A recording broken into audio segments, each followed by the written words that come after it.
Hello, and welcome to Evan Shapiro Amplified, featuring media's official cartographer. I'm Jennifer Wolf, content partner at NAB Amplify, your year-round connection to the NAB show community. In our two-part exploration into the business of you, Evan will help you chart your course through the current media maelstrom, guiding you towards a sustainable career built around your innate superpowers. He'll provide clear, actionable strategies to help you skill up, empowering you to navigate the challenge of today's media landscape and unlock the full potential of your career. Evan, thank you so much for joining us and welcome. Thank you so much. Great to be here. It's great to have you. We're excited. So, before we dive in to strategy, give us the big picture. Where are we at in the current media landscape?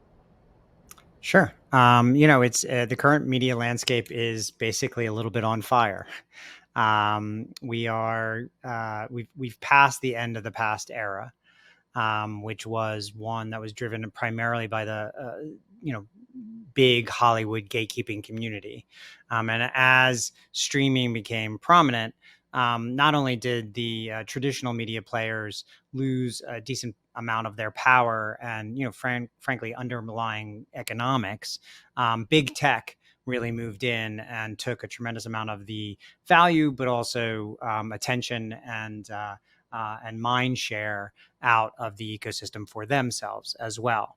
And this shift in power and economics has really created a decent amount of chaos in the traditional media ecosystem, but it's really extended into the larger media and tech ecosystem itself. So, a new player or a new-ish player like Netflix is facing headwinds that they did not anticipate facing. And it should be noted that a decent amount of this real big shift happened because of the acceleration of usage and adoption of new platforms like FAST and streaming and new SVODs during the interesting and shared crisis of lockdown.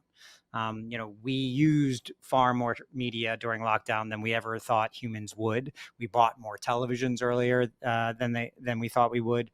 They're all connected TVs. They're all smarter than the previous iterations of connected televisions. And so the rate of change in this ecosystem has accelerated to a constant state. The operating system of the media ecosystem is now disruption. Change is no longer something you can schedule once a quarter or once a year. It's something that happens minute by minute, day by day. And if you don't pay close attention to the rate of change and the change around you, if you don't wake up stupid every day and learn something new about something new every day, change becomes like that niece or nephew that you only see at Thanksgiving, suddenly way bigger than you ever thought it could be. So really, for professionals in this ecosystem, the table stakes are learning, retraining, recalculating your place in the ecosystem on a regular basis, almost treating every day as a new set of curricula to retrain your skill set and your point of view around where everything's going. This all coincided, by the way, with a major generational shift from a world dominated by boomers and Gen X to one that is increasingly dominated by millennials or Gen Y, Gen Z, and now increasingly Gen A as well. You can see here that the global population is now 2/3 almost under the age of 40. So if you're over the age of 40, welcome for the first time in many of our lives to being the minority. It's kind of a different feeling. But also the idea that, consumers from these three youngest, largest generations on the planet aren't going to change the way media is used, viewed, consumed, and paid for is kind of silly. Then you have to realize that around 50% of the workforce right now in the United States is Generation Y or Generation Z. By the end of this decade, it'll be around 80% of the workforce will be millennials and Gen Z, with Gen A coming into the workforce. So you cannot rest on your laurels. You cannot sit still. You cannot operate in the media ecosystem from a point of complacency because things are happening too fast. Change is coming at us in a constant stream. And it is a very dangerous thing to do, to sit on your laurels. That's a very strong wake-up call, Evan. Um, Given the situation, the rate of change, change in generational shifts, what are the stakes right now for media and entertainment professionals?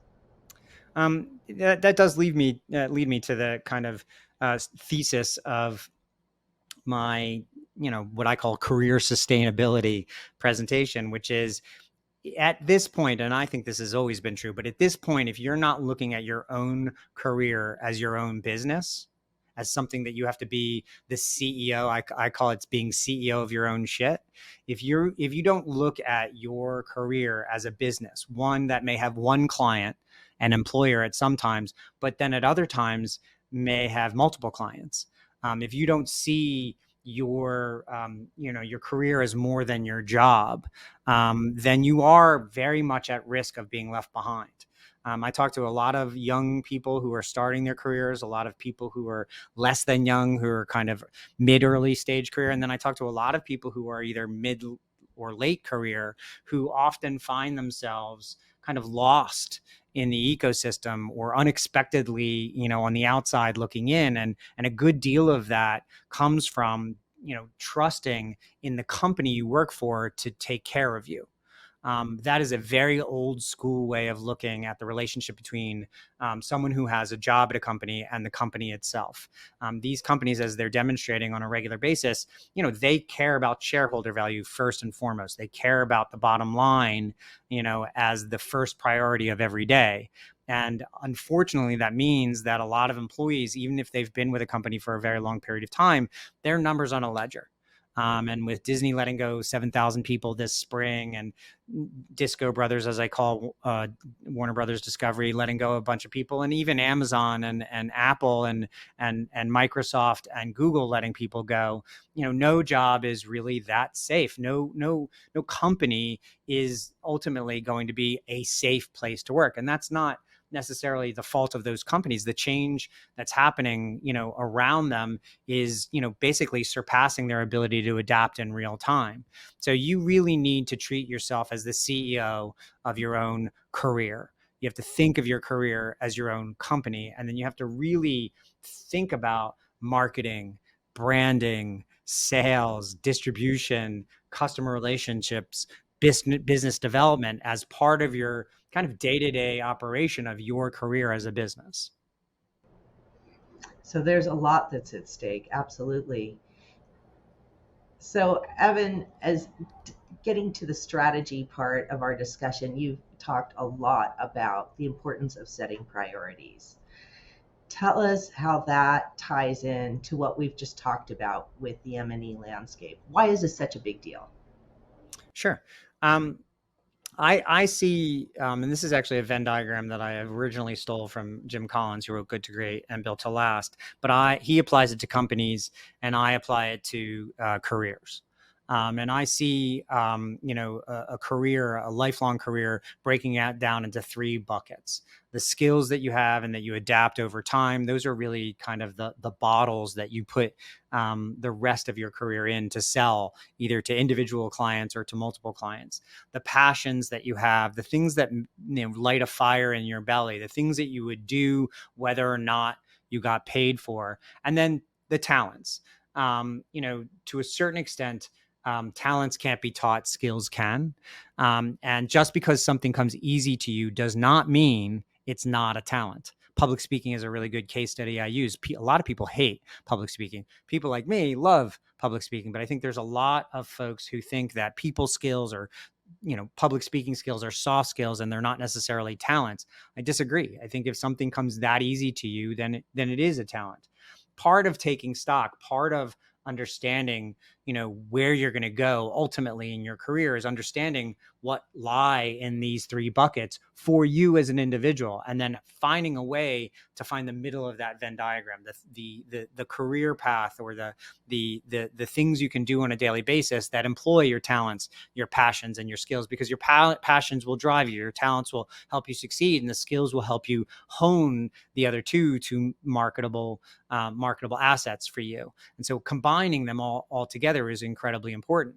But these things are not necessarily as obvious to everyone as one might think they are, as this Venn diagram makes you imagine. And so understanding your talents, understanding your superpowers, taking stock and really, investigating, well, what am I just naturally good at? You'd be surprised how few people can articulate the superpowers that they have, the things that they do, or might do better than anyone else on the face of the earth. Very few people, even later in career, that I've talked to and that I've coached, understand how to weave their passions into their day-to-day lives and their day-to-day jobs, as opposed to kind of treating them as hobbies. So investigating them, codifying these things is part of taking stock. Another big part of taking stock, and this is something that, again, I don't know that I focused on it until, a bit later in my career, but as I, coach people in our ecosystem, and as I talk to different people and I give presentations like this on an ongoing basis, what I have found is that very few people are ready to admit to themselves the three most important things in their lives.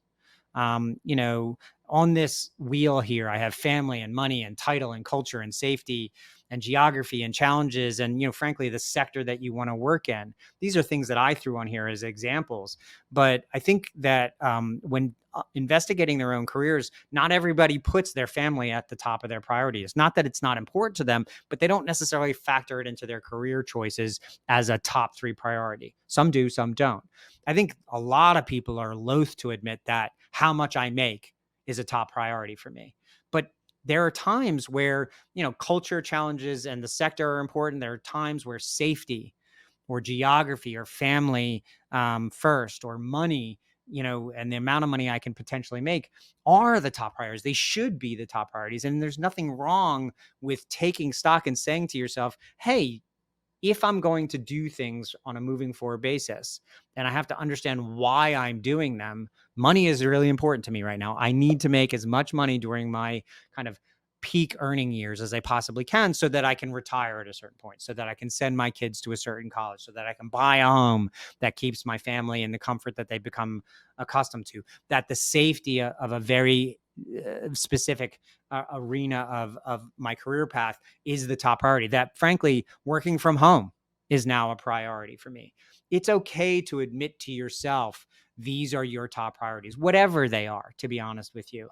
And then making decisions based on those priorities. I start every coaching relationship with saying, tell me what your top three priorities are. And there are very few people who can name them kind of at a snap. Because I think that, one, we're taught in Western culture to not prioritize certain things or admit that certain things are important to us, like a title, when we're looking for a job, or working from home, or making bank, or, frankly, working in a new arena, or finding new challenges on a day-to-day basis, or finding a culture that celebrates who we are specifically. And I think a lot of us have come to know over the last couple of years that, the best job in the world can suck in a terrible culture. The greatest title in the world is not really enough to counteract a terrible boss. All the new challenges in the world aren't really worth it if I have to commute 4 hours to work on a daily basis. So, putting your priorities first before the title on your card, before the specific role that you have, before, noting which boss you're going to have. I think we're, especially post COVID, which taught us that life is too gosh darn short to not prioritize the things that are important to us. That's, I think, become, much easier to see after the cloud of lockdown. So what do you do with that? How do you make decisions? How do you choose to leave a job or start a new one, or change careers mid-path, or take less money for new challenges? One of the best ways to make hard decisions is understanding what your chief priorities are. Understanding, like, hey, no amount of money is going to be worth it for me to work at a bad culture. No amount of money is going to be worth it for me to leave home every day because I've got a lifestyle that I've created here. No amount of money is going to make working for a bad boss or a bad culture worth it. So it's much easier to say no to the wrong opportunities when you really have taken stock in what your talents are, what your passions are, and what culture is going to celebrate them, as opposed to asking you to put them in second place. And then every decision is made easier, whether they're saying no or saying yes or holding off to see if something better might come along. If you understand, hey, this is my passion, this is why I do things, these are my innate superpowers, and I don't think they're going to be valued here, or I think they're going to be valued there. And these are the things that are most paramount to me right now of all of the choices I have to make. Getting to know fast is just as important as getting to a yes ultimately, because saying no to certain things allows you to clear up your mind to investigate new possibilities much more quickly. Evan, you're talking about how important it is to identify your own personal superpowers. How do we do that? That's a really good question. And it is something that I think a lot of people, even who have spent a lot of time on their career, have a hard time with because, whether if you're an accountant, it's, I think, a little bit easier to articulate. But if you're a project manager or even a marketer, it's not as easy to say, hey, I do this thing better than everybody else on the face of the earth. Here's an exercise I like to use. This is actually taken from Strengths Finder. So this is, you take a piece of paper, divide it in half, and carry it around with you. You can do this on the notes on your iPhone. You can do this anywhere. But basically it's important to just have two buckets to write things down into. On the left side, you have the green column, and that is anytime you feel awesome, anytime you feel strong, anytime you feel powerful, write it down. Whether that's watching a movie, having a conversation, giving a PowerPoint presentation on the internet, talking about new strategies and opportunities, anything at all. Seriously, write it down on the left-hand column under the green column. And then every time you feel weak, for me, I don't love explaining why I do things to people. You can ask my wife that. So, anytime you feel weak, doing your taxes, doing your expense reports, making a presentation, putting together a spreadsheet, write it down in the red column. And at the end of 60 days, you will have a diagnosis on the things that you should focus on from a career standpoint and the things you should probably try to steer away from. The things on the left-hand side come naturally to you. The things that feel good to you are very likely part of your talent set.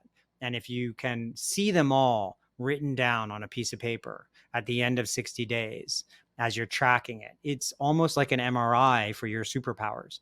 It's not going to give you an obvious answer at that minute, but laying all the pieces down and then moving them around to formulate something that is an articulation of what makes you strong on a regular basis, that becomes the mosaic that you can use as an articulation of your superpowers.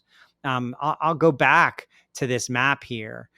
This is an articulation of my superpowers. My bio on LinkedIn is media cartographer. I think if I had done that 10 years ago, everybody would have said, what the heck is that? But now people look at this map and they see me as a storyteller using data as a way to attack questions that we all have in a complex way, but still it gives you a narrative to take away. This is my superpower. It is somehow some sort of problem solving through narrative storytelling. And I think it's really important that you zoom out from yourself on a regular basis, look at the things that make you feel awesome, and then really spend time in crafting them into an articulation of what you might be the best in the world at. There is no other you. There is no other human or entity on the planet that is you. No one will ever be a better you than you. In there somewhere is your specific superpower that no one else shares. And so it's important for you to chase it, for you to look for it, to go on a journey that may not end for months or years, but every day is a step towards an ultimate destination. And that is a destination where you understand what you're best in the world at and what your natural superpower is. Folks, that's media cartographer Evan Shapiro. Thanks for watching along, and be sure to check out part 2, where Evan explains why you are more than your bio and just how powerful that idea can be. For more great insights like these, head over to amplify.nabshow.com.